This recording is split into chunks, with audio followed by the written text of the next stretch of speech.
considerable powers in order to go after the president's rivals and wage ideological warfare.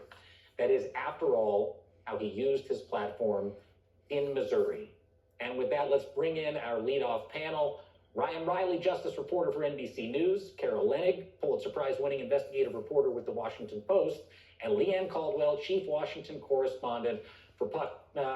A panel of my pals. Good to see you guys. Ryan, I want to start with you. We're going to get to all of these individual stories in just a second. But as I mentioned, I saw it out in LA. I'm wondering how you would characterize what the administration is doing to federal law enforcement from a big picture perspective. Yeah, I mean, it's really quite incredible what I think they've been doing here. You saw the video at the beginning of the hour there in Columbia Heights where you had those individuals chasing that ICE agent down the street. And I think there has been considerable pushback from the community here. There was a church where ICE agents were posted up outside.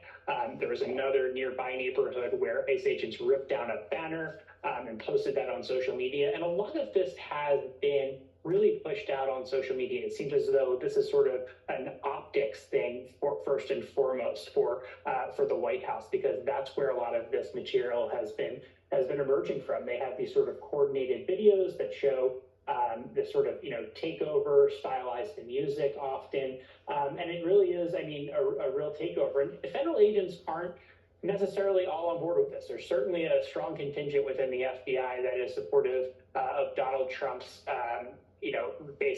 of Donald Trump in general and some of his goals here. But overall, I think this is taking people off of the streets, off of their basic duties, and especially when you're working those night shifts, that shifts everyone to a different sort of category, and it makes it more difficult to even say if you're doing this a couple of nights a week, that throws off basically your entire week. So there's some effort to try to get, some sort of coordination done with this to make this make sense in terms of the timeline when you're working these night shifts, because you can't just go back instantly to working your desk job and do it at full capacity. And that's really what the FBI is mostly focused on. It's an investigative agency. This is not what agents are trained for, to be out on the streets and doing these duties that are often outside of the scope of their what they're supposed to be doing every day, including enforcing these administrative warrants. It is such